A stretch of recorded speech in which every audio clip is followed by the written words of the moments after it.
How's it going, guys? It's another week of the Futbol Apex podcast here with Elliot. Um, and this week, we're going to be talking about a whole array of topics, like Liverpool against Tottenham, which was, it seemed to be like a title decider until Roberto Firmino actually scored at Anfield for once and, shut up all his haters. Now, Elliot, did you think that was a fair result? And did you think that Mourinho's plan failed, or was it just destined to happen? Yeah, no, Liverpool were the better team that game by far. If you want to look at the stats, the stats tell you that Liverpool were the best team by far. If you look at the pitch tells you Liverpool were the best team by far. And if you watch the game in any angle you want to look at that game, Liverpool were the better team by far. I was actually surprised it took them that long to sort of like put it the whole thing away, because from the jump they dominated. Spurs had that one moment with Son scoring on basically unsavable. That was their only shot in the first half. Yeah, breakaway. I only think that they had 27% possession. They barely had the ball at their feet. They were completely played. They were ripped apart, and and then it's the mental thing, because Spurs don't have that mentality, and like we always talk about winning intangibles, right? Spurs don't have it, because what did they do immediately after that game? They went and lost to Leicester, and now I think. And I know it's really early. I think it might already be over, and the title race was 2 months, and now it's totally done, because Liverpool were the better team on that night, and Spurs are a good team, and they'll probably finish second. But the problem is when you're chasing a team like Liverpool, who have injuries and are still winning, it's going to be really difficult for them to drop points. So Spurs are going to have to sit there and wait for one of these teams or to beat Liverpool, or they have a bad game, just to give themselves a chance. And I kind of felt like this last year when City was not defending very well and Liverpool were driving that momentum. And it just, if you think about it, Liverpool would have to drop a certain amount of points. And the rest of the Premier League, like we said 100 times, the Premier League isn't that strong anymore. So the only real threat to anything is Spurs, and Spurs are done. And then you look at Man City as a potential, but they're not having a great season. But again, I just feel like that result was so huge for them, because it just sort of totally justifies that. Unfortunately for a lot in the Premier League, Liverpool just reigns supreme, even without Van Dijk and without all these injuries that they have, and they're still managing to win games. And they've had one or two bad ones all season. They haven't had that many great games, but they haven't had any bad games. And when they're in the position they are, it's going to be really difficult for anyone to catch up, because it just feels like they're running with momentum right now. And Mourinho mentioned this before the game. He was like, Liverpool don't have any injuries to their main strongest 11 except for Van Dijk. So, Hey, this Liverpool, and by the way, the hate that Firmino was getting, only to vindicate himself and score that 90-minute header, which he is known to not be good in the air. Yeah. But he's definitely one of those players that have the it factor. I don't care what people say. He's not a world-class player. But when you need him, he shows up, especially against Atletico Madrid, which unfortunately they got knocked out. Yeah. But he showed up. He scored a goal at Anfield, which was heavily criticized about. And I don't think it gets talked about enough, because Jota, I believe, is injured. Or if he's not injured, at least he's been like this substitute to Firmino this season. But you can't erase the body of work that he has at Liverpool. No, I think it's foolish to say that Firmino was world class, but I think it's also foolish to say that he's not capable of world class moments. And you saw there was a world class moment, and this is people confuse the two, because they feel like if you have world class moments, that by definition makes you world class. I don't think that's the case. It's Asensio at Real Madrid has scored world class goals, looks world class. Yeah. This guy doesn't start for Spain, I guarantee. Yeah. And world class players always start, except when you're like David Silva, and then the Spanish midfield is just so stacked that you just don't fit. No, but you're right. I mean, he's got these moments where I actually don't find the defensive striker joke even that funny, because it's not an insult, it's a compliment. Being a defensive striker, like if he doesn't play the way, if he doesn't play the way he does, then those two, the two up front, don't score as many goals. So a lot of people try to throw shade on the fact that he's a quote unquote defensive striker, But what you're actually doing is complimenting his body of work rather than you're not looking at the individual goals and assists. And look, I say this all the time. And last year, Dybala was the best player in Italy, and I think he had 11 goals and 8 assists or something. So having the best stats doesn't make you world class. Having all these other things, but it's what Firmino does that isn't on the highlight reel. So you can say, oh, that header was amazing, but it's all the other things he does that makes him efficient. Yes. It's not the goals. I'm the same way with Ramos. I know Ramos makes mistakes, and then he scores goals to make up for it. Yeah. But there are so many games where he plays amazing, and they'll concede, or just for the sake of playing amazing but not scoring, people won't notice. But Ramos can have a terrible game. Even Ronaldo has this sometimes, where they play terrible, but they'll score a penalty or they'll score a header, and they'll be like, "What a world-class player!" And I just think to myself, that's not the reason you should think he's a world-class player. You're right, he is, but there are so many other reasons. And with Firmino, I always thought of him as a center attacking mid, and Salah and Mane as strikers. Now, they are like inverted wingers that cut in. They're like left forward, right forward, and then center forward. This is like, there's not a lot of systems that work that way. Like Ribery, Mandzukic / Mario Gomez, and Robin were not like Salah, Firmino, and Mane. No. Those were real wingers that would, fuel the striker, cross it into him. And Right. sometimes they would even swap wings to become those. With Liverpool, you have 3 players that basically play striker, and all of them. You can't line them up like striker unless you're like PSG, who play that crazy 4-2-4 formation. That formation is mental. I think against Atalanta, it was backfiring because of the goal from Pasalic. Yeah, that was a nice one, but it really exposed them because they had 2 defensive mids. But that just means that all of their attacking talent is all the way up the pitch. There's no catalyst. There's no box-to-box midfielder that can bring it up. Verratti was not fit, if I believe that. Yeah, there's so many problems with that formation too. Look, I understand you have so many attacking options. You don't know what to do with it.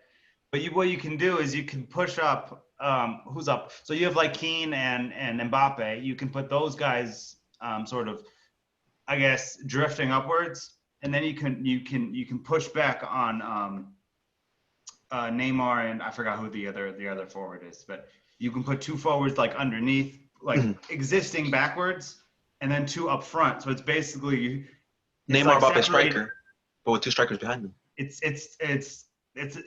separating them in pairs. So you have Mbappe, who's known for peace and athleticism and stuff, and Neymar, known for creativity. You can't have both things go smoothly when they're in the same place. That's why Neymar, when he was drifting back, like in the Istanbul game, he wasn't pushing up so much, and he was drifting back, which was allowed to sort of the floodgates to open up and allow PSG to be effective, and that's what makes him so incredible. But that formation is just weird, and anyway. But we were talking about Liverpool here. Yeah, they don't play with fear. Like, they genuinely attack teams, and that's what ultimately haunts them. Like in the Atletico Madrid game of earlier this year, Atletico were sitting back because that's what they like to do. And Liverpool were attacking because that's not what they want to do. That's just what they have to do. Because when you play Atletico Madrid, you need that goal. When Saul scored in the first leg, that changed the whole complexion of the tie. Because giving Atletico Madrid the first goal is essentially giving yourself homework. You got to go and chase the game now. And they did it. They were 2-0 up. But then Adrian, because he cleared the ball straight to Llorente, then that just changed the complexion of the tie because it was an away goal. Obviously, in the league, it's totally different. Yeah, but you can say that, but in that game, there's not a path where Liverpool win that game. I don't care what anybody says, because based on what happened at the end of the first leg, they gave the Atletico Madrid a mental advantage. And if Adrian doesn't do that, they'll find another way to score, because in extra time and at the back end of the first half, Atletico Madrid were the better team. Liverpool were better probably overall in that game, but in crucial moments, Atletico Madrid were superior. And you can say, oh, Adrian made a mistake. But at the same time, you also made a mistake by giving all the momentum to Atletico Madrid when you could have just, I guess, looked around it in a different way and attacked it. But no, I get what you're saying, though. It's just like little stuff can make a big difference. But I think they would have won that game anyways, just because they were told that the tie was over. That, the whole – I don't want to bring it up all the time because I actually do like Andrew Robertson, but him saying those comments influenced the way Atletico Madrid attacked Liverpool late in that game. And I think that's the trump card. But again, mistakes are mistakes, and that's going to happen. But and you can even see that in some this season. But yeah, that was it was an uncomfortable position for Liverpool because they're not used to having to chase the game because they usually go into the second legs of ties with the advantage, and they were unable to do that in Madrid, and that's a big reason why they were unable to go through. And why do you think that Robertson would put that kind of unnecessary weight on the shoulders of Liverpool? Was that arrogance? Was that stupidity? Or would you say that was just something in the heat of the moment? Because not every word is calm and calculated, especially after 90 minutes of frustration where Liverpool didn't have a single shot on target. Yeah. I mean, it could be all three. It was dumb. It was really stupid. It was just based in the moment because of the way the question was asked. And then it's arrogance because he felt like Liverpool were going to win this thing and they weren't worried. It also, I mean, it's all of those things. And don't get me wrong, Andrew Robertson's a world class. He's one of the best at his position in world football. So I'm not picking on him, but again, you can't make those sort of moments in those sort of situations. You created momentum for the other team, and you can't do that.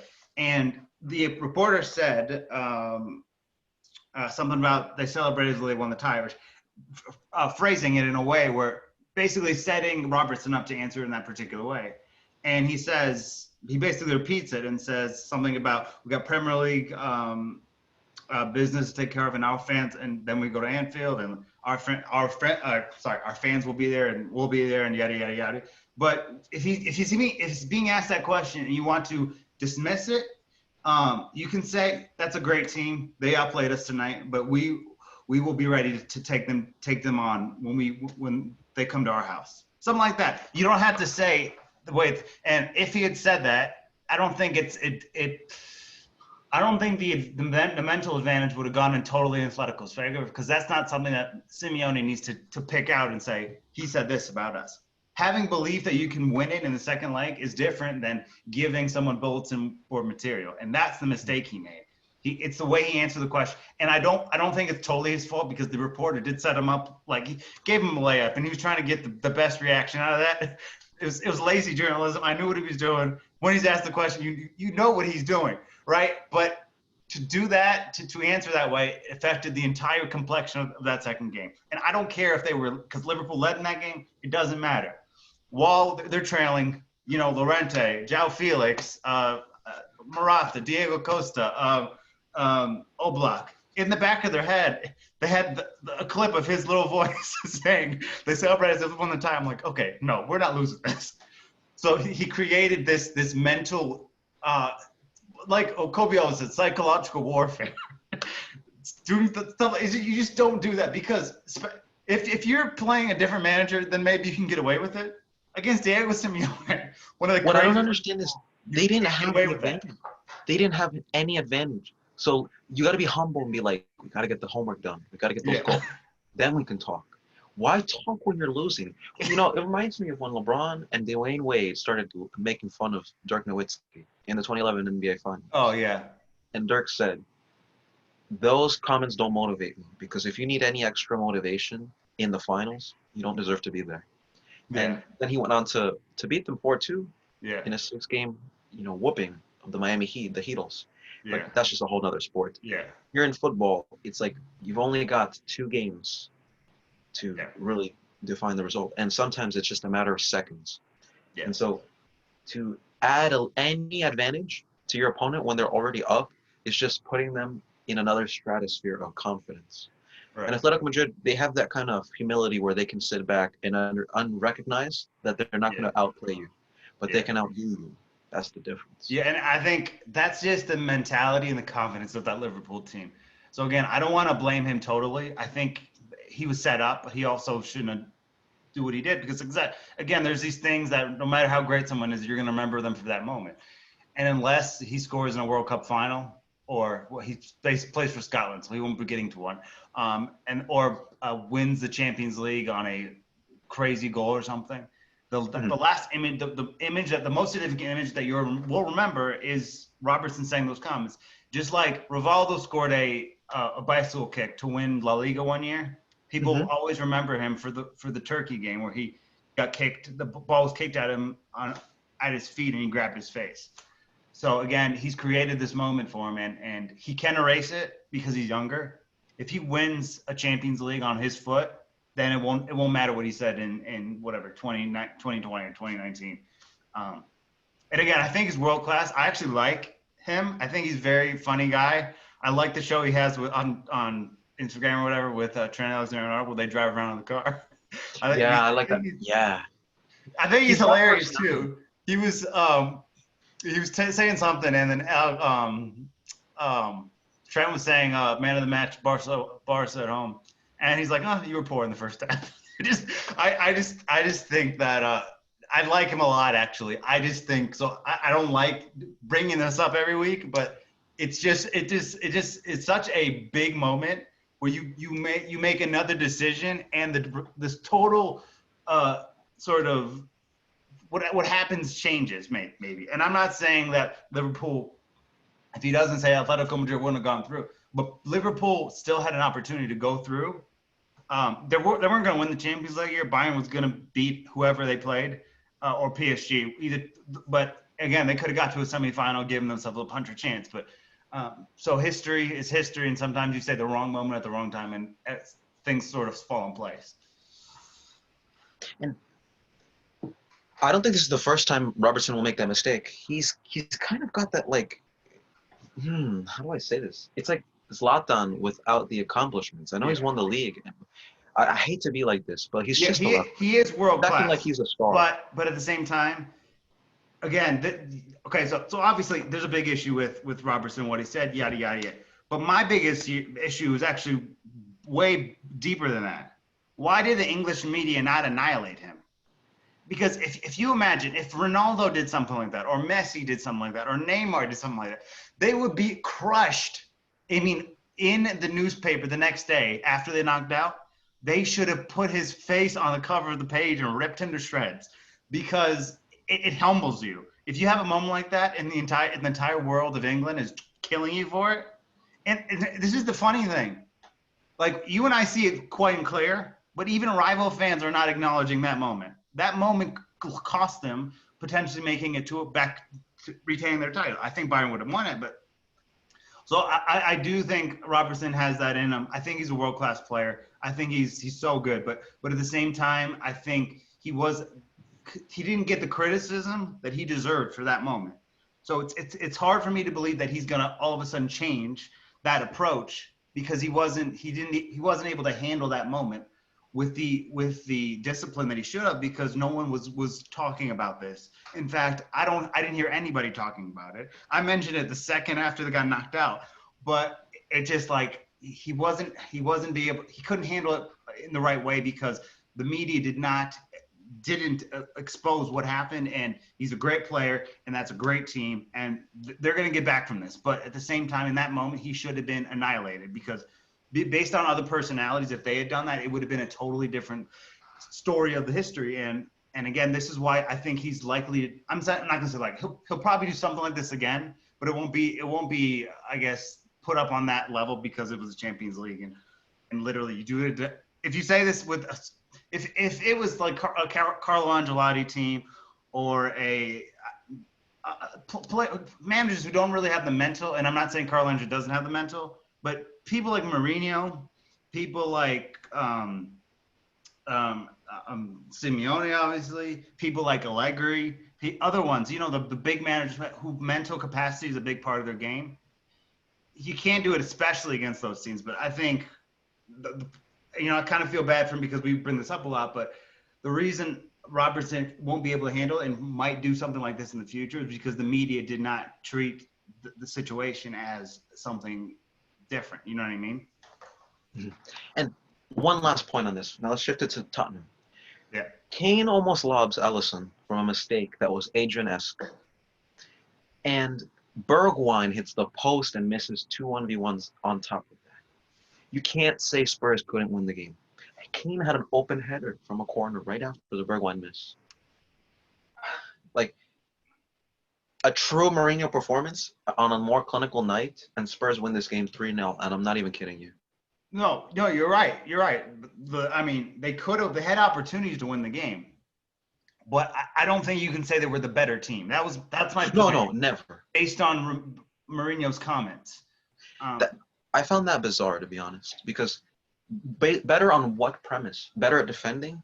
Better, I don't know. Like, I don't know what it's funny. Mourinho himself used to say, the better team lost when Manchester United lost to Real Madrid in the 2013 round of 16, where Nani was red carded for hitting Arbeloa with his boot. Yeah. So for Mourinho to say that the better team lost, but like it be on his front, is PR. It's not authentic. It's not real. He's just saying it to save face because he honestly just blew the whole title. That's the one team you don't want to lose to. Yeah. That's just a head-to-head advantage. It's 6 points essentially. Yeah, and Mourinho deserves his share of blame for that. But again, it's and I don't want to be harsh on Spurs.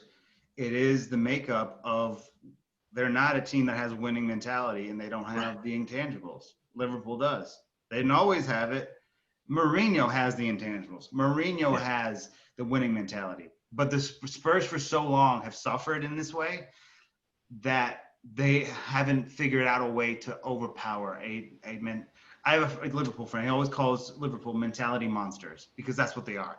That they're driven by that. And again, it's a foolish thing to happen, the Atletico Madrid to a team like that. But again, it's just like Liverpool. Spurs are not used to being a title team.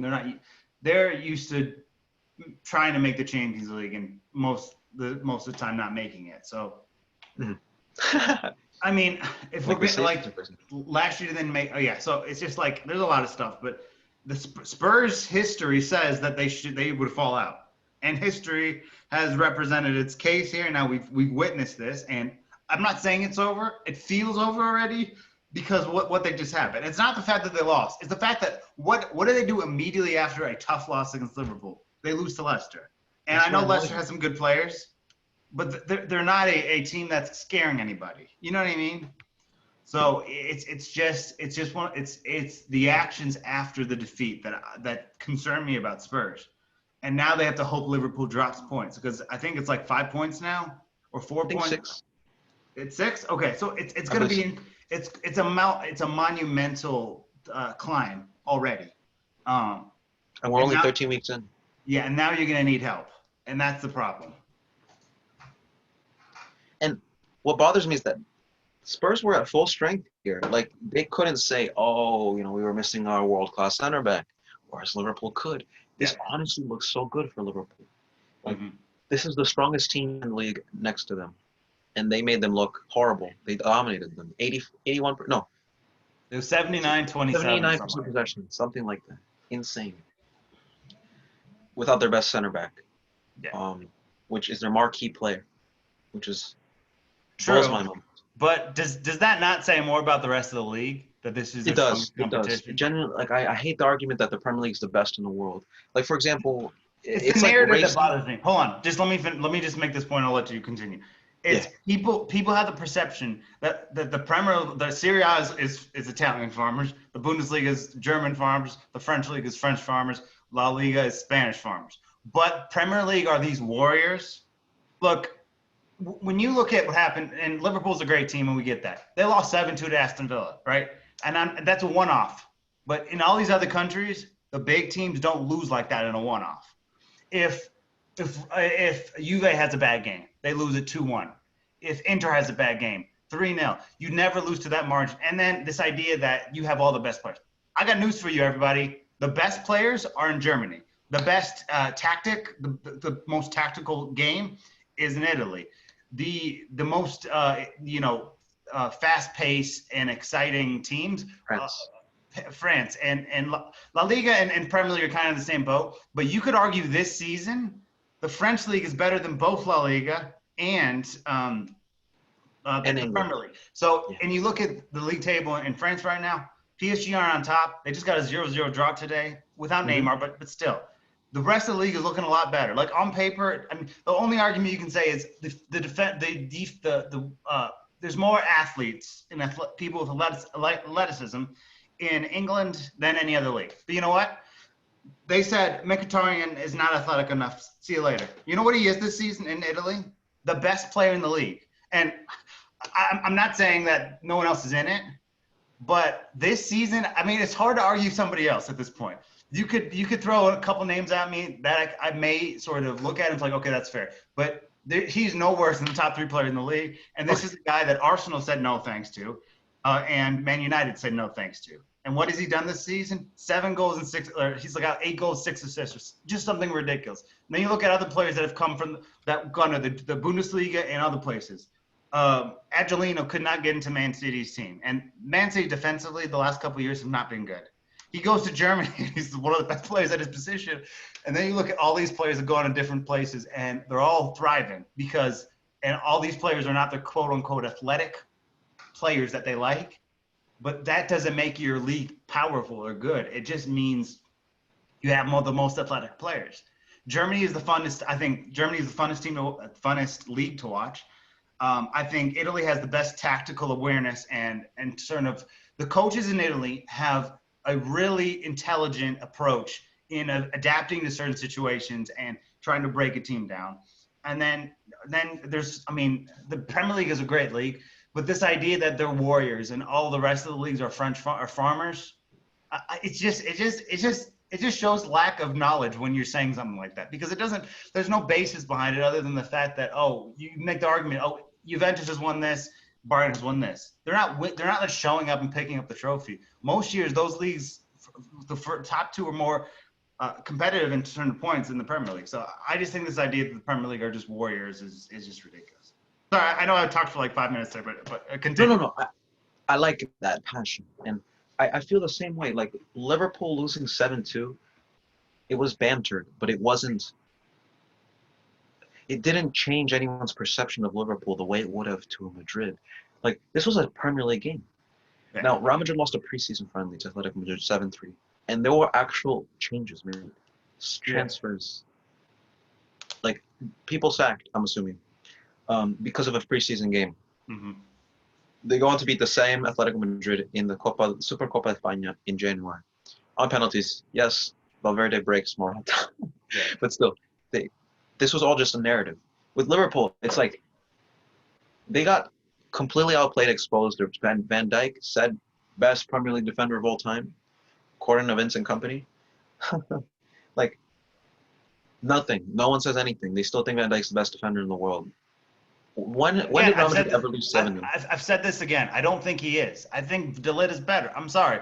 If you look physicality, Van Dijk beats him in every area. If you look in defensive awareness, De Ligt has the advantage. If you look in football intelligence, De Ligt. If you look at just structurally positioning yourself in the best position, De Ligt. I mean, look, I know people are going to say that I'm an idiot, but De Ligt to me shows everything that the best defender needs, and he doesn't.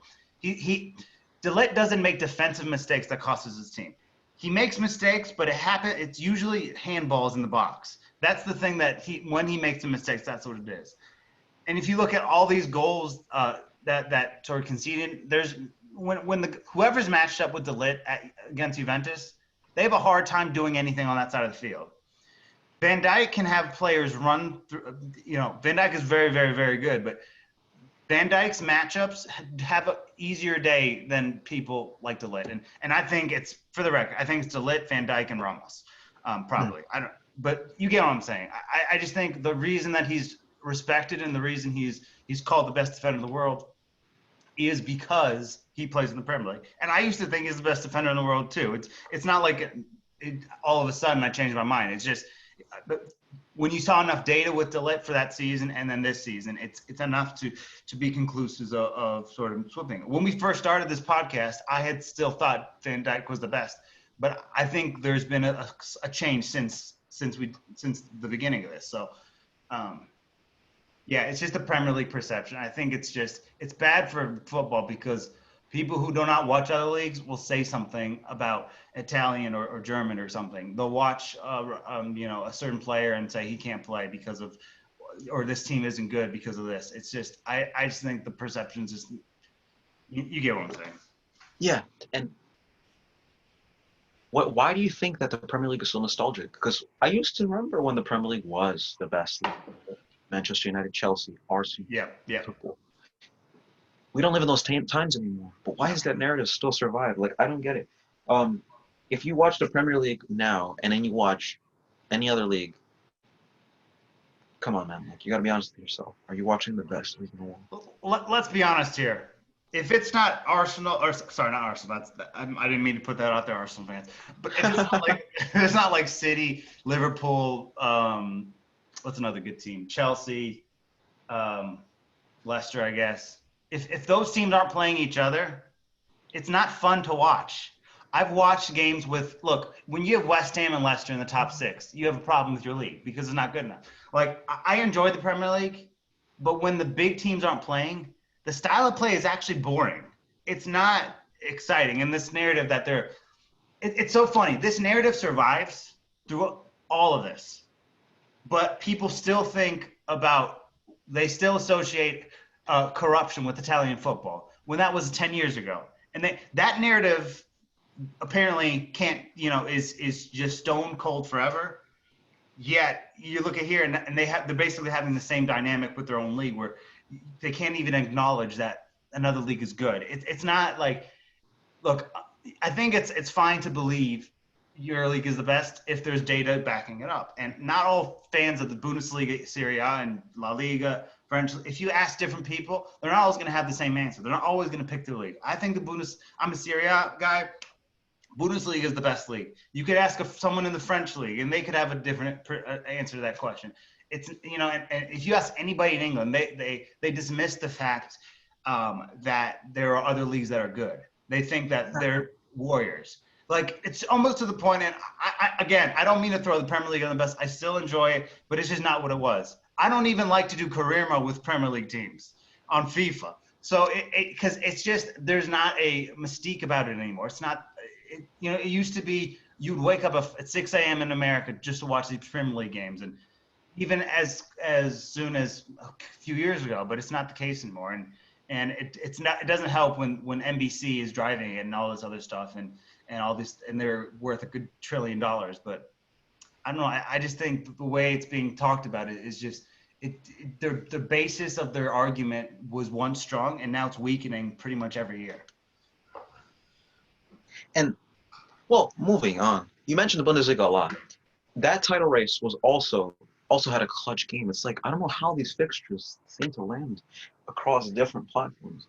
Like, there's no way that the German Football Association knew this was going to happen, nor did the English. But, like, as Liverpool were playing Spurs, a title decider, in my opinion. Yeah. Leverkusen and Bayern played a title decider, in my opinion. It's a little different because I think the perception is when Spurs lost, it's not over, but it's almost over. Mm-hmm. I think this Bundesliga race is still alive, and I think it will be breathing probably until very late in the season. Because even though Bayern won this game, they're still only 2 points in front of Leverkusen. And RB Leipzig, I think, got a draw, and they're only 3 points behind Bayern. It's all very close for comfort. But by the way they lost was frustrating because Jonathan Tah goes to tackle, I believe it's Goretzka, or one of those players, and then they feed it right into Lewandowski, who just finesses it, gets deflected. Yeah, that one sucked. It was bad. The first one I thought was horrific. The Bayern Munich opening goal. Yeah. Well, I know everyone's killing the goalkeeper. I'm sorry, that's on the defender. The defender's in perfect space to get that ball. He totally mistimes it, which makes the goalkeeper miss, which obviously ends up with Lewandowski. I just thought the heat that the goalkeeper of Leverkusen was getting was uncalled for, because if you look at the build-up of the play, the defender is in total control until that moment, and he mistimed something, and it forces the goalkeeper into a mistake. But no, I felt bad for them, because when you saw Patrick Schick hit that rocket into the top corner, like, I don't know what's happening with him, but like, he didn't do that at Roma. That's what I was saying. When Liverpool were playing with Roma in the 2018 semifinal second leg, this guy looked like a lost puppy. Yesterday, he looked like Van Basten with that ball, You know what it reminded me of? The Dzeko goal against Torino. The one at the death, I think 2 years ago, where Kluivert fed him the ball, and then I don't know if you remember. He strikes it away from his body in the 90th minute, and it just goes into the. It's a little different, but I know what that technique would look like. I just haven't seen the goal. It was Torino Roma. It was 0-0. This was the Robin Olsen season, so I think it was 2 years ago, and Justin Kluivert was on the wing, He hit him a ball, and then Jacko just hit it out of the air. And Schick hit it with more velocity, but in terms of placement, it was almost the same goal. Wow. And man, what about Italy? Moving there. Yeah. Juventus, they've been gaining some steam. And Cristiano Ronaldo has been getting some goals, even though he missed a penalty against Atalanta. Yeah. Hey, everyone misses penalties. Even Messi missed one and still equaled Pele's record. I We'll saw touch on him. later. He did that on purpose because everyone, he was tired of people calling him Pessi or whatever. That's Twitter banter, like urban legend Loch Ness Yeah, monster. it was like that. So the meme said so he missed on purpose so he could score on the rebound. The things people say.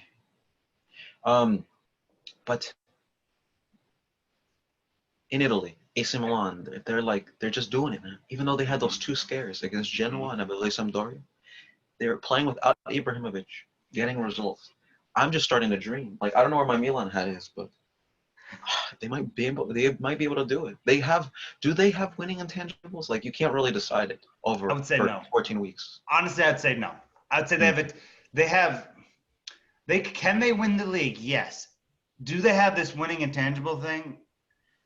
Here's what I'm afraid of with AC Milan. The Genoa, I mean, that one's really bad. They're awful. It was almost as bad as Juventus tying with Crotone, who's only got 2 points this season, or at one point had only 1 point. But they don't have winning intangibles because it's just locked on in the kids basically. They can do enough to, I think, win the league. And I'm not saying, but they don't have that team. The problem I have is what happens when they lose? Like they lose their first game in Serie A. What's the reaction going to be? And that's where I think they'll start to collapse. So I could see them losing to who do they play? They play Lazio soon, don't they? I think they still have to play Juventus. They've got to play Inter. They've got to play a lot of big games. I feel like it will come against a game that they're not expected to lose. But my fear is they'll lose a game, right? They'll lose one of these games, and then the next performance it will be sort of struggling, and then the next will be struggling. So what I'm concerned about is when they lose their first game, how they're going to react to that. And teams winning intangibles will be able to do that. And even if they win the league, I don't think – because winning intangibles is something you develop over time. Yeah, that's what I was thinking. Like you can't Juventus still, despite their team, wins these games that they probably shouldn't. Juventus could have like 3 losses right now. They've been bad in most of their games. Again, Ronaldo is scoring a lot of goals, but he's only been great in 2 games this season. Cagliari was the best game I've seen him play in Juventus, and this weekend against Parma. All the rest of the games he has played, he's been scoring, but he's not looked amazing. You know what I mean? But again, Juventus somehow managed to win these games, and it's not because Pirlo's a genius. It's because the mentality of Juventus is to win those types of games. So if AC Milan wins the league, doesn't necessarily mean they all of a sudden have it. But again, it's what we're gonna have to see is what happens when they lose that first game. How do they react? How do they pull a Spurs? Do they lose? And they've been outplayed in a couple of games too. So it's just going to be interesting to see. And Inter is right on their tail, and I suspect now that they have no European football, they'll continue to be on their tail. That's the thing that gets me with Inter. They might have just played everyone for a fool, and because they finished last season with 1 point off of Juventus, they might have the final plan of winning the league. I just, as an AC Milan fan, I'd love to see them not win the league, especially with Milan being the other. No, to be honest, I would rather AC Milan win the league too. Yeah. If I had to choose between the two, I want AC. I picked Inter, but I don't care. I don't care that much about being right. I would rather see AC Milan win the league, just because it's a massive club and they deserve to have glory again. But again, it's going to be between those two. Maybe a third team can get themselves into it, but I just don't know who that would be. And not to mention, do you think this resurgence of AC Milan is something that's resonating with a lot of a lot of other clubs. Like for example, Manchester United, AC Milan, they had those really high peaks in the late 2010s or late 2000s, and then in the 2010s they had a crisis where they became banter clubs. They weren't winning anything. They were finishing like 8th in the league. Now they're back. Do you think that like AC Milan winning the title again would be that like resurgence that they need to get back on track to being like an elite club, like a team that you would want to play for, not a oh they have emotional attachment, I'll play for them. You know how like Keisuke Honda used to say, Yeah. like a team that will earn your contract because you Yeah. want to play for them. If and this goes for Inter and AC Milan, if either one of them win the league, their transfer destination becomes much more profitable from just a business standpoint because of the money you're going to get from it, but also from a player standpoint, people they're going to attract there. Look, people aren't noticing this because they don't. It's just I don't think it's clear. A lot of people are going to Italy. A lot of big names in the market are going to Italy and Germany. And if AC Milan does what if they're able to win the league, I don't know. I don't know. This might be crazy, and it all. I'm gonna say something crazy. So Mbappe, if he stays, yeah, I was thinking the same thing. look, if he stays another season in Paris and AC Milan have the financial pull, they could pull it off. I actually don't think it's crazy to say that Mbappe will be attracted to AC Milan. I know his dream is to go to Real Madrid. But what if when he hits the market officially, Real Madrid is in total dysfunction, finished like 5th, with no other star that he can align with? And then you look at AC Milan, who has just won the league. It's just much more. If you're trying to convince someone to play for two big clubs that are sort of in a rut, AC Milan has the entire platform there for you. And then I heard they're looking to sign. I know he's not a big name. He didn't work at Real Madrid, but Luka Jovic, I heard might be joining them in January on another loaded team with a lot of talent. And again, they're going to be able to attract. Not only that, again, I think Pogba. Pogba is someone you could also attract to AC Milan. Now, I don't say AC Milan should do it. I don't think Juventus should do it. I think that would ruin their season. And I have reasons for that. I don't think Juve and Pogba work this time. But players like that, players who can hit the market. There are other players like the guy at Wolves, Ruben Neves. Yeah. He's not going to want to be staying there and not playing in at least the Europa League. And I don't think they're going to be in Europe. So that's another place that you could look for him. You could look at all these different places. They're going to be able to attract so many new players if they're just able to win the league. Because then the reputation is back. They get Champions League football, which is a big payout. And then their respect will be restored, and they'll start to be looked at as a massive club. So I'm not saying Mbappe is going to necessarily do it, but they'll get him on. If they can pay the money, they'll get him to the table. And then once you get him to the table, you can negotiate. You can talk to him about what he wants out of this, and you could convince Mbappe to go to AC Milan. I do believe it.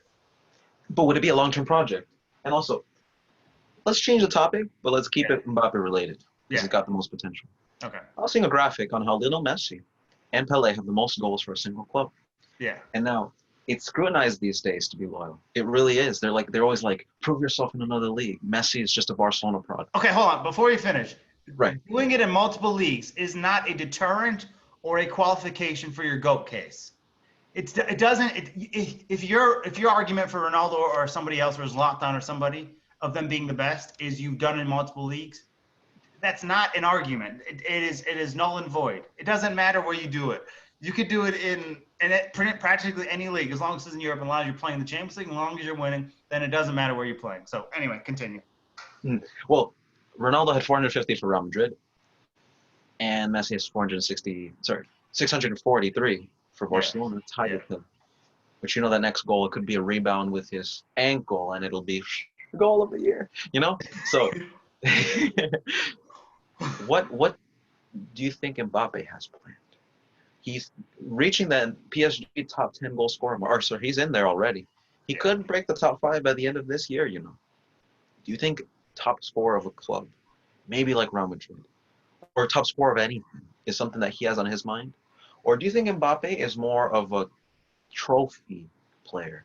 What I mean by that is like it really will decide his future. If he wants to Yeah. score goals, he'll go to Real Madrid. It doesn't matter what he wins. It just matters what he scores.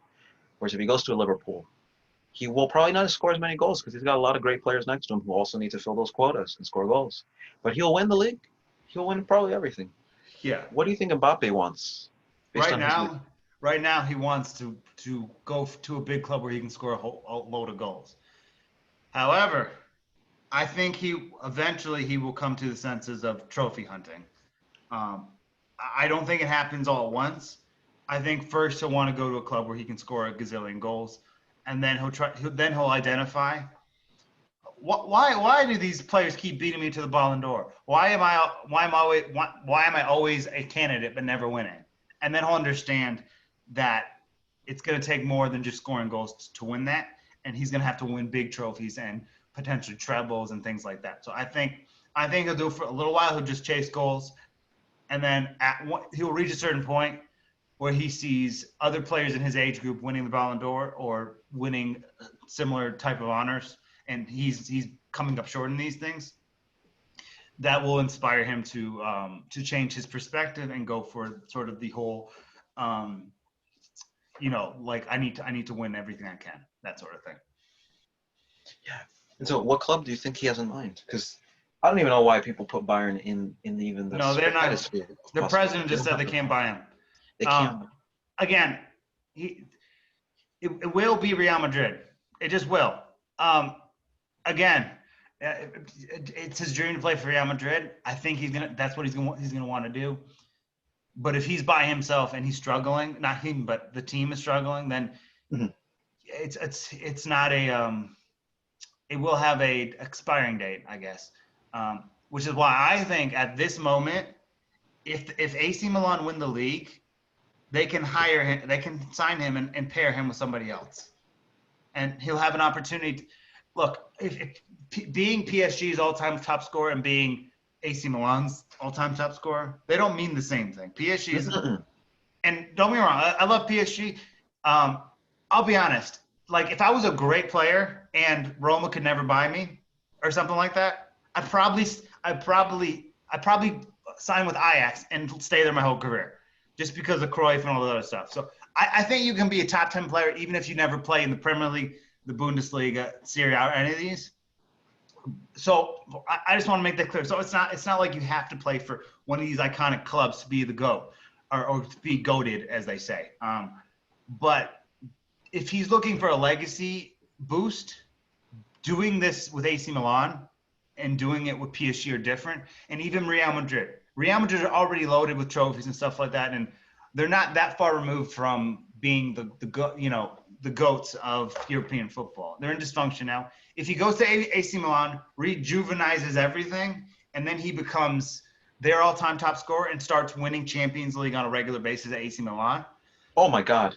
Then it's much more legacy-wise. It's bigger than if he does that with Real Madrid or Liverpool or one of these teams or PSG or whatever.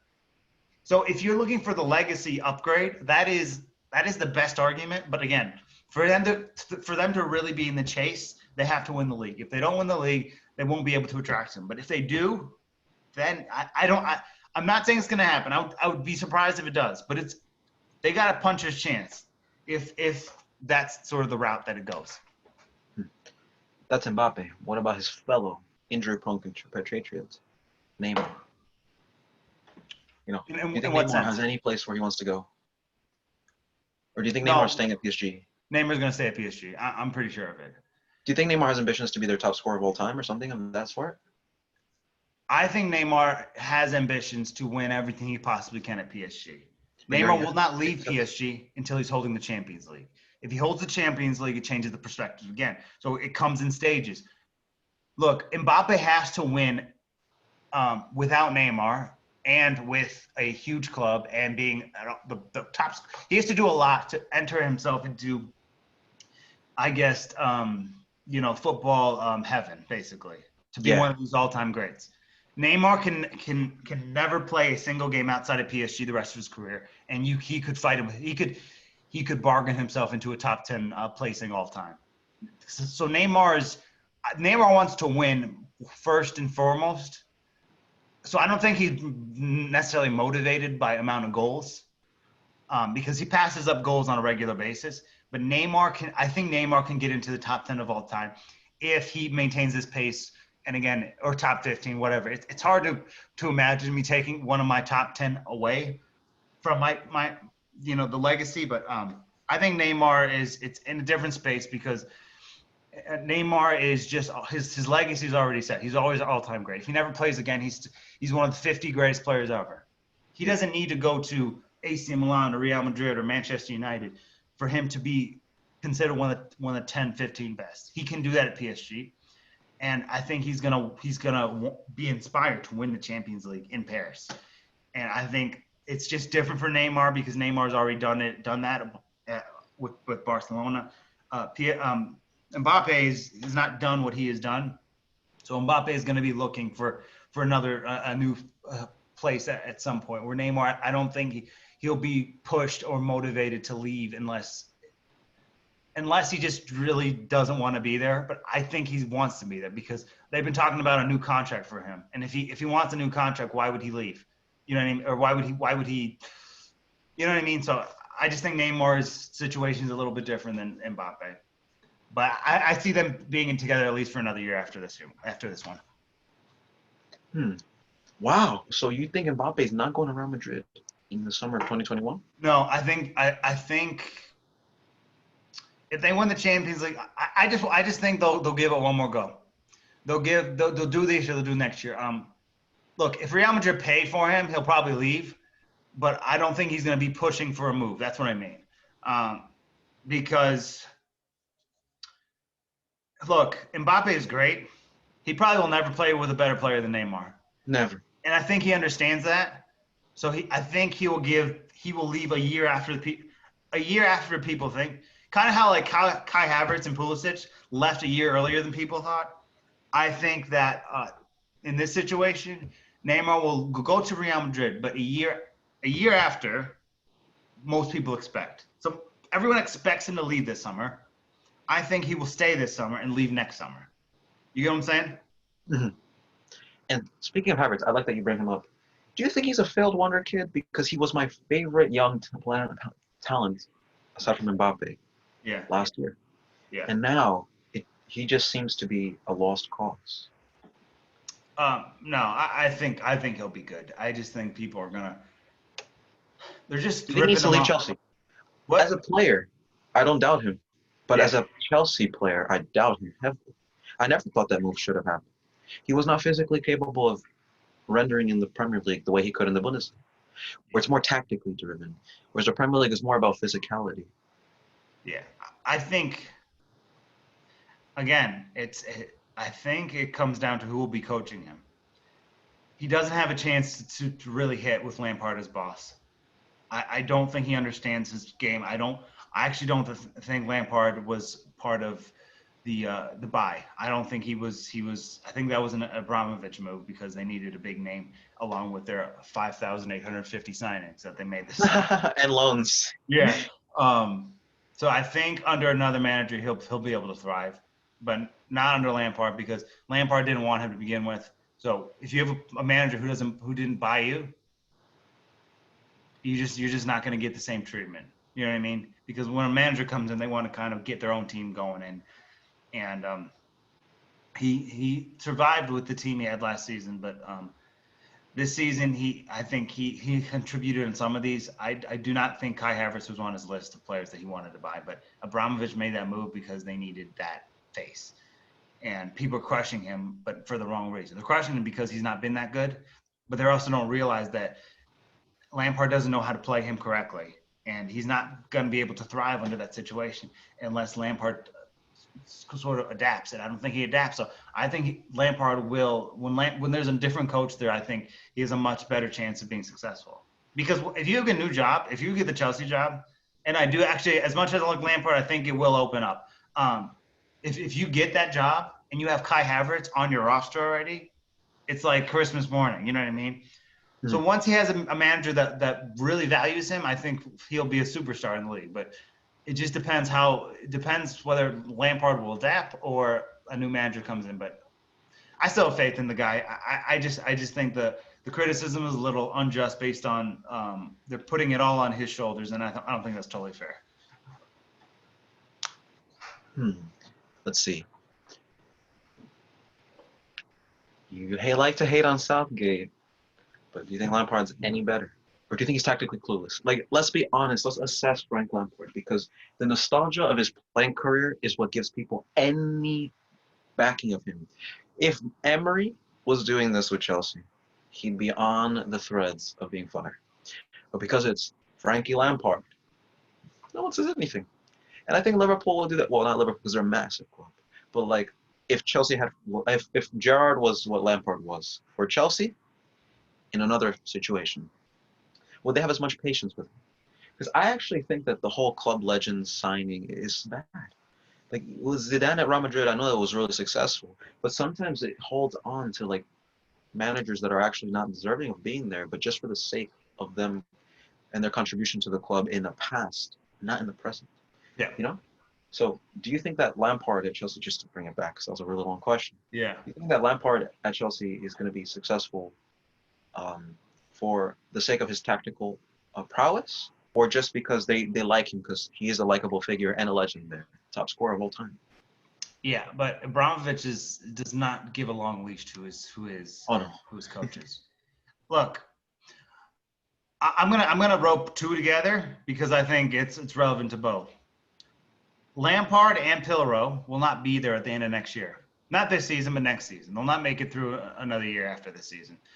I just think it doesn't work. Lampard's not the right manager for this job. It's clear from the day, and I think he's done a good job considering it. So when he gets sacked, and he will be sacked eventually in the next year, I think he'll get a good job. I think he'll get a job that's more his speed that he can do something with. Could you imagine Lampard with the Leicester City job with Vardy and those boys? I think that would be actually a really good job for him, something like that. But I don't think. I think they made a judgment on someone who hadn't had that much experience after Mauricio Sarri, who has more resume than Lampard, had just won them a Europa League and they finished in the top 3. He didn't want to be there. I mean, they didn't want him anymore for other reasons, but he did a good job considering that. And then they just fired him for someone who only had coached a year and didn't even win the league in the championship. So there's that. And then I think Pill was also in the same boat there. He's going to be able to keep his job because they have Ronaldo and the team that they have, or like some of the team that they have. But I think hiring club legends is bad. I think hiring club legends in the director jobs is good. But again, I think they're more likely to do that. But for coaching, it's just too much of a risk. And I think both Pilrow and Lampard will not make it through another year after this year. And I don't know when they'll be fired, but I just can't imagine them giving them such a long leash because Abramovich doesn't have a long leash. He fired Carlo Ancelotti after finishing second.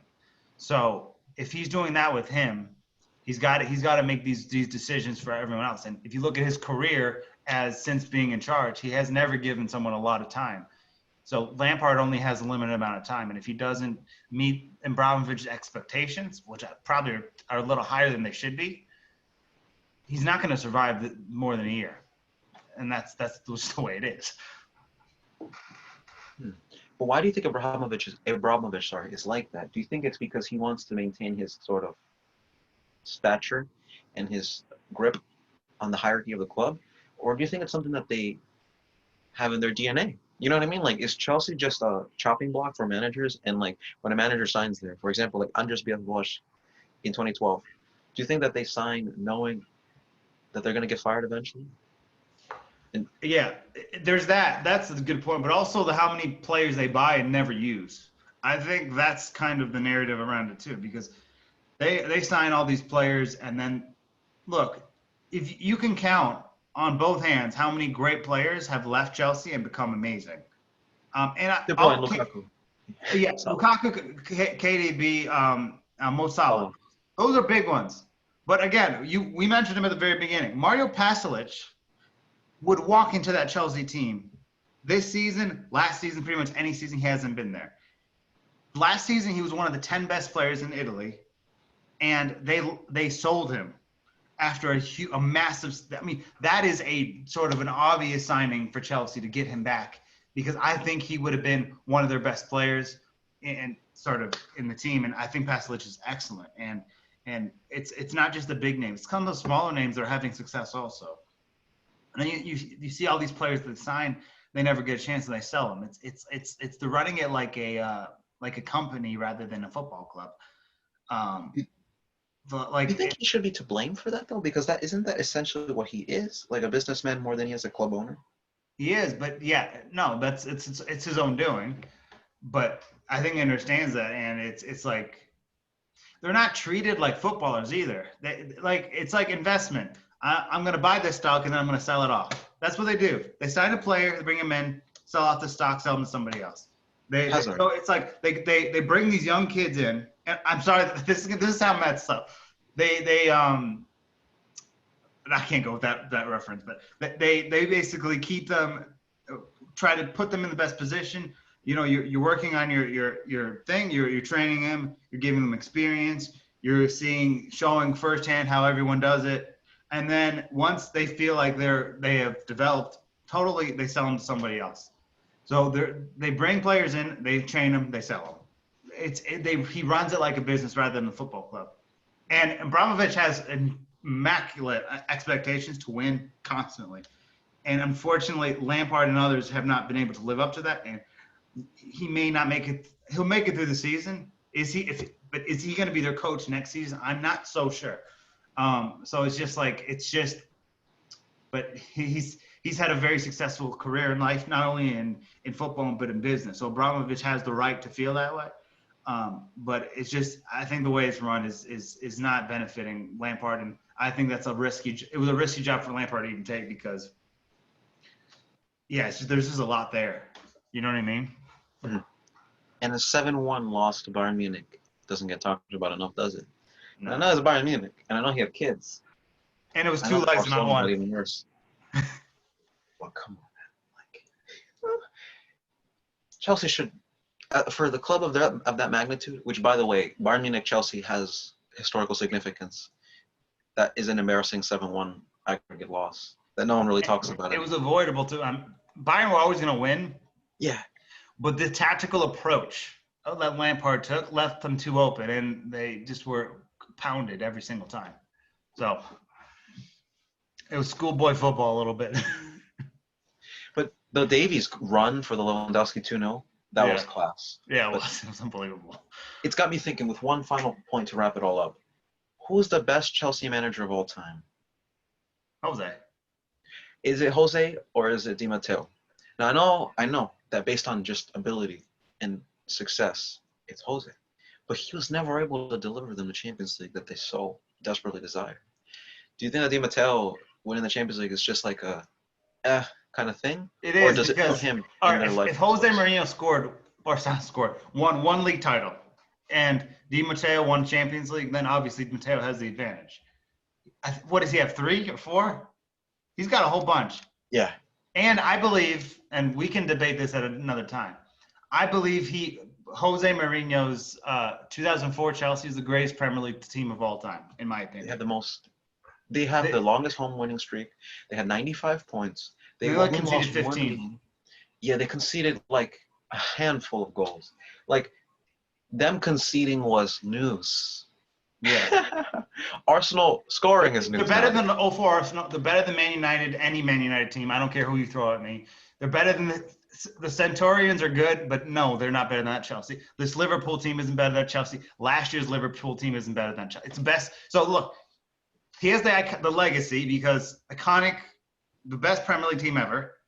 He has 3 league titles, and if it's not for was he the manager during the Barcelona match where there was penalties galore? No, it wasn't. It was a Dutch manager, I believe. Oh, Hiddink, right. Hiddink, yeah. Anyway, he has the trophies. He's won everything there except the Champions League. And he's done well in the Champions League when he was there. And he won the league title. He prevented Liverpool from winning another one. I mean, I think it's clearly Jose Mourinho. He became, and look, his greatest, manager job was not Chelsea. It was Inter. Inter. Considering what he turned that team into. Porto. Oh, Porto. Yeah. No. Okay. Let me put it this way.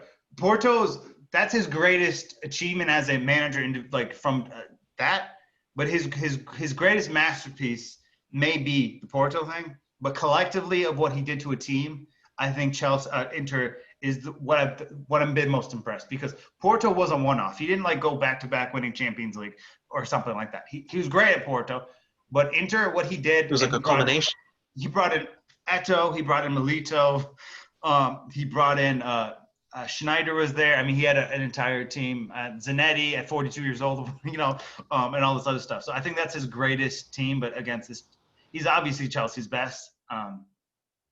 But he's not really another one you can throw, because before he started winning titles at Chelsea, no one really was. So it's kind of a one-sided, it's like who's the greatest Cavalier of all time? LeBron. Mo Williams. No. That's interesting. But this title race in the Premier League of nowadays, it's just, I think it's Liverpool running away with it again. But then again, we did say that in 2019. They're going to win 3 in a row, in my opinion. You think they're going to win? Because here's the problem, real quick, because I know we have to do another episode in a little bit, but yes, look at this, right? One of the hottest prospects out there, Dominik Szoboszlai, the Hungarian kid. Where did he just go? Joined Red Bull. What league did he go to? Germany. Where did Lukaku go? Italy. Where did Hakimi go? Germany. Italy. Yeah, I can keep going. All the look, when all these the big stars of each transfer market hit the market, Delayed is another one. Did anyone think he was going to Juventus? No, they're saying he's going to go to Manchester United. Barcelona. Yeah. Or Barcelona. He went to Juventus. So if you look at this, right? So real quick, just to wrap this up. All the best players that are hitting the market are going to Germany and Italy. They're not going to England. So if Liverpool are able to keep their squad together, Thiago's the only world-class player that went to England in the last couple of years. I can't think of another player that's world-class that went to England.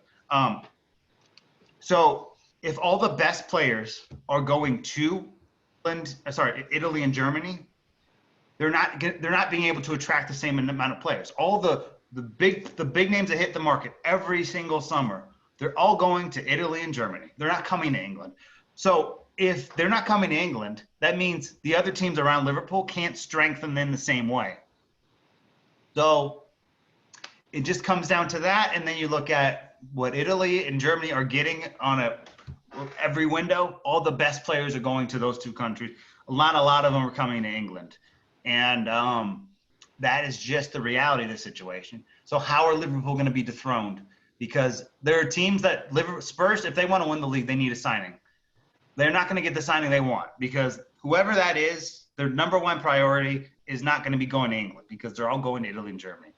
So that's why I think Liverpool could go on a little run here, because if they keep everyone, I don't think Liverpool need to sign that many players.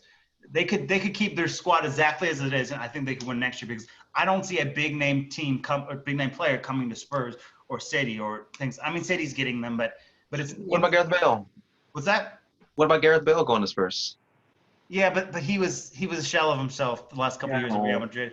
You can't use it in the same sort of connotation. You know what I mean? Like a player with ambitions that's in his prime, like genuinely world class. Like if Gareth Bale wasn't at Spurs in 2013, but went to Spurs, that'd be different. That kind of situation. But it's different because back then the reputation of the Premier League was more. It is the best league in the world.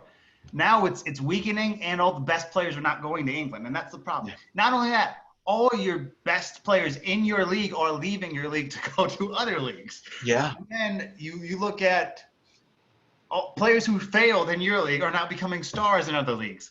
So even that in itself, and Mkhitaryan, I don't mean to bring it up again, but I'm not saying from Roma's perspective, but from a player who's going to hit the market in perspective, you can look at that and say, well, Mickey was a great player at Dortmund. He was amazing. He comes to England. He didn't do as well, but then he left and he became a superstar. I don't need a divorce in the middle of my career. I'm going to go to England or sorry, I'm going to go to Germany or Italy, one of these, because that's just where everyone's going. So yes, England will get players, but they won't get the big name players. Even Bruno Fernandes, who is a big time player, the other leagues were not interested in him.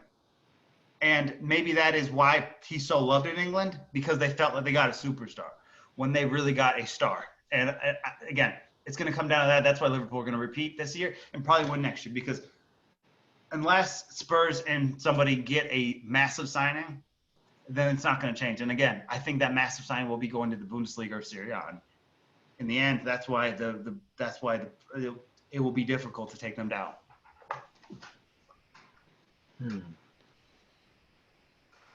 I have so much I want to say, but we gotta hold it off until next week. So to our listeners, stay tight, stay put, because next week's gonna be even better. And if we can get a guest on, could be Jack, could be Cheyenne. We'll have to wait and see. But this podcast and this whole project is a collective. It's just growing in momentum, and we just can't wait to make it even better. We can have even graphics, and it's just got crazy potential. Now let's just hope that potential doesn't get destroyed, like some of the greats, like Pato. All right, guys, this has been our 10th installment, I believe, of the Futbol Apex podcast. You're way off. We're like at 14, 15. Nice. All right, guys. We'll see you in a bit. Way further in than I thought. Catch you later.